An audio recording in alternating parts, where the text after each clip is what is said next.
दोस्तों, आपका दोस्त नबील आज फिर हाजिर है और आज का मेरा टॉपिक है एंटरप्रेन्योरशिप। लास्ट टाइम हमने एंटरप्रेन्योरशिप पे सेशन सना कादरी के साथ किया था। हमने उनकी एड वॉच जो उनका स्टार्टअप है, एडटेक स्टार्टअप है, उसको डिस्कस किया था। आज मैंने अपने दोस्त इब्राहिम ज़हीदी को इनवाइट किया है जो कवर करेंगे अपने बिजनेस की जर्नी। बैंकर थे, यूबीएल से वाबस्ता थे काफ़ी अर्से, चार्टर्ड अकाउंटेंट हैं बाय प्रोफेशन, और फिर बैंकिंग एक्सपीरियंस के बाद कैसे वो फुल टाइम बिजनेस की तरफ आए, उनकी जर्नी कैसी रही, उनको आज हम डिस्कस करेंगे।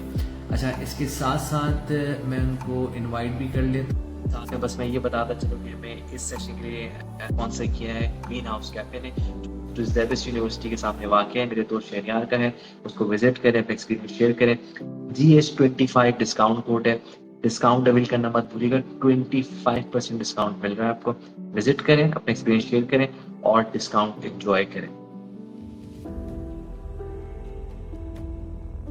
अच्छा, ये एक और चीज ये कि एक तो ये चीज कि हर बंदे की ख्वाहिश होती है, खासतौर पे उस आदमी की जो सेविंग कर लेता है, कि वो अपना बिजनेस करे।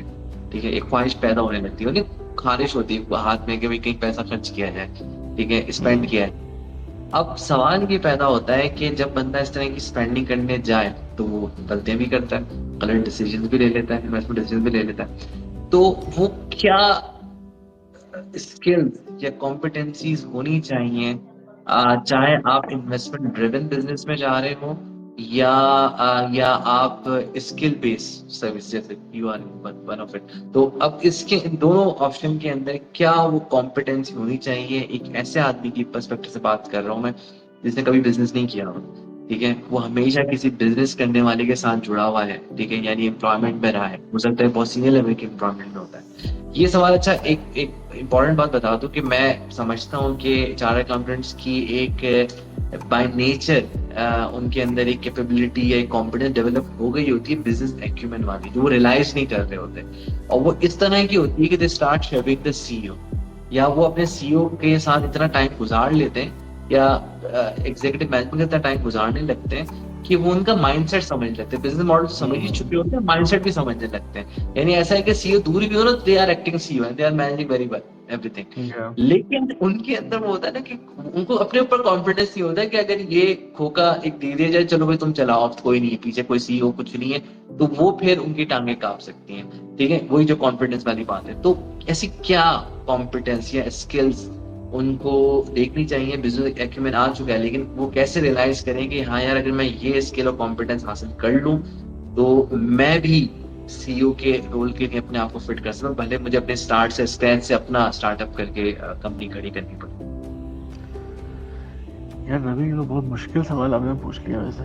ठीक है, क्योंकि यहाँ पे देखें, वो सारे स्किल सेट और कॉम्पिटेंस लेवल्स तो ऑलरेडी इस इंडिविजुअल के अंदर हैं।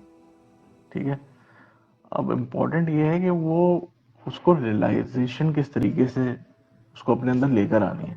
ठीक है, उसको जो खुद एतमादी होती है अपने फैसले के ऊपर, देखें, उसको सारी सिनेरियो पता है लेकिन उसने फैसला नहीं लिया, फैसला कोई और ले रहा है।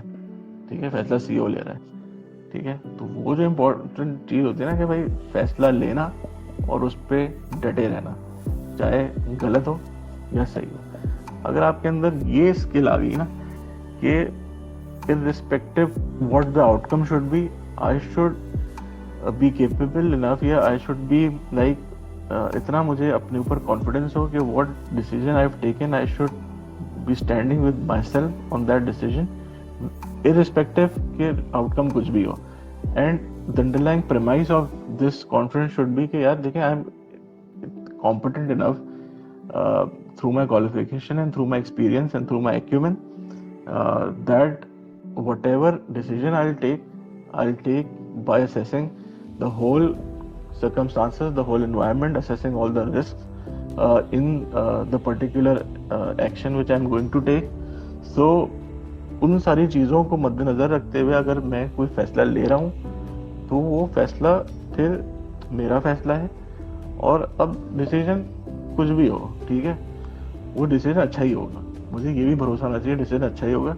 लेकिन if what could go wrong, जो हम ऑडिट में करते थे, तो अगर कोई चीज़ हो जाती है तो what is the fall back strategy. So ये भी थोड़ी सी देख लेनी चाहिए कि जो ठीक है वो इतना ज़्यादा कॉन्फिडेंस भी ओवर कॉन्फिडेंस की तरफ चला जाता है, तो ये थोड़ा सा देखना चाहिए कि अच्छा सही है, फैसला अगर गलत हो गया तो फिर मेरे पास दूसरे फॉल बैक स्ट्रैटेजी क्या होनी चाहिए। There has to be a fall back strategy always. ठीक है, मेरे केस में भी मेरी फॉल बैक स्ट्रैटेजी कहीं ना कहीं है कि खुदा ना खास्ता कुछ चीज़ें आगे पीछे होती हैं, तो ये कुछ एरियाज हैं कि फिर मैं ये कर रहा हूँ, ये नहीं तो फिर मैं ये कर रहा हूँ। तो ये कि मैं उम्मीद करता हूँ कि अच्छा वो सूरत हाल ना बने, बट ये कि there has to be something कि आपके पीछे हो। अच्छा, मैंने वक्तन फवक्तन मुख्तलिफ चार्टर्ड अकाउंटेंट्स के साथ मैं 2017 से समझ लो कि मैंने बिजनेस स्टार्ट किया था। तो और ऑफिशियली कंपनी पहली फॉर्म की पाकिस्तान में, फिर बाहर, अब तो अल्लाह का शुक्र है यूके यूएस, मतलब मुख्तलिफ कंपनी मुख्तलिफ स्टेक्स रखता हूँ मैं। तो जिसके अंदर मैं मेरा क्या होता है कि मैं स्ट्रेटजी पॉइंट ऑफ व्यू पे ज्यादा, और मेरा अपना पर्सनल इंटरेस्ट भी है, किताब भी मैं उसी तरह की पढ़ता हूँ स्ट्रेटजी उसमें, और अपनी कंपनी में मैं ज्यादातर उस पर बात करता हूँ। तो हाँ, शायद आईएफआरएस में थोड़ा मैं वीक रह गया हूँ, कमजोरी रह गई होगी, जैसे आयोडीन की कमजोरी आती है, तो इस तरह की आईएफआरएस की ज्यादा रह गई होगी। मतलब आई कैन अंडरस्टैंड, बट मैं अपने आप को ऐसे भी नहीं कहता आईएफआरएस का। लेकिन स्टडी साइड पे मैंने बहुत टाइम इन्वेस्ट किया है, ठीक है, और उसके अंदर मैं नए नए आइडियाज में बहुत ज्यादा किया है। उसके अंदर जब मैं मुख्तलिफ चार्टर्ड अकाउंटेंट से बिजनेस साइड पे बात करूंगा, तो और you actually touch that point as well, कि सब कुछ कर रहे होते हैं, लेकिन जो ये रिस्क एवर्स वाली चीज है ना, ये ओवरकम नहीं, रिस्क टेकर नहीं बन पाते बहुत। या वो एक वो होता है ना, वो सीमा पार नहीं कर पाते, कहीं आके रुक जाते हैं। तो तो अब फैसले नहीं किए ना वो, कभी। हाँ हाँ, तो वो चीज है ना कि अगर वो कंसल्टेंट है तो डिस्क्लेमर मार के रिपोर्ट निकाल ले, ठीक है, और अगर वो डिसीजन मेकिंग है, पॉइंट पे है, तुमको कहीं कंसल्टेंट चाहिए जो रिपोर्ट दे, जिसकी बेसिस पर वो अपना डिसीजन ले एज अ तो दोनों एंड पे जब उनको दोनों एक दूसरे को लग के निकाल रहे हैं, यानी वो बोले मैनेजमेंट ने मुझे प्रोवाइड किया, सीधे मैं रिपोर्ट दे रहा हूँ, मैनेजमेंट बोल रही कंसल्टेंट ने रिपोर्ट दी इसके, अब वो दोनों एक सर्कुलर रेफरेंस है, दोनों अपने एंड पे निकालने, इंडस्ट्री वाला कंसल्टेंट रह रहा है, अब ये एक मॉडल है जिसपे चल रहा है। अब वो जब रिस्क नहीं ले रहा तो वो हेजिटेंट होता है, जैसे उसके बाद ऐसी सिचुएशन आती है जहाँ उसको बिजनेस रिस्क लेना है, उसको पता है कि मैंने डिसीजन लिया, इससे 50 मिलियन हो सकते हैं, ठीक है, और ज्यादा संगीन सूरत हाल तक हो जाती है जब वो 50 मिलियन उसके अपने हो, ठीक है, उसके कुछ लगे हुए हो, तो और ज्यादा वो जो है ना 10 दफा सोच रहा होता है कि मैं गलत तो नहीं कर रहा, इस्तेखारी भी कर रहा है, सुबह शाम हर काम कर रहा है, सब हर बंदे से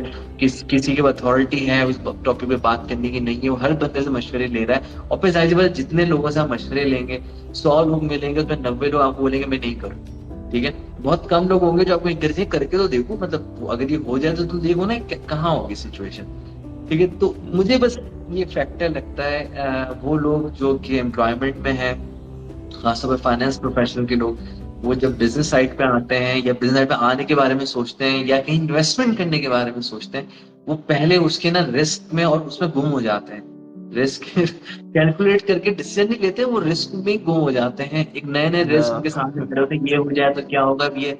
अब वो बंदा, जैसे फॉर एग्जांपल अगर मैंने एक अपना रिस्क एपेटाइट बनाया हुआ है, मैं ऐसे लोगों के साथ काम कर रहा हूँ जो बार बार मेरे पास, तो एक टाइम पे मैं उकता जाऊंगा, यार बस कर दे भाई, मैं काम भी कर ले यार, करना ही नहीं करना है, मैं मतलब इतने ज्यादा रिस्क के रिस्पॉन्सेस नहीं दे सकता। एक डिसीजन है, फर्स्ट आ गया राउंड, दूसरा हो गया, तीसरा, अभी थोड़ी हर राउंड में आप 2-3 और क्वेश्चन लेके आ जाए, ये होगा तो क्या होगा, अब इस तरह तो वो इन्वॉल्विंग एक कहानी चलती रहेगी, और फिर एक टाइम पे मेरा अपना दिल नहीं रहेगा वो करने का, मैं खुद डर जाऊंगा कि नहीं यार बाकी बहुत ही रिस्की काम कर रहे हैं, यू गेटिंग मी।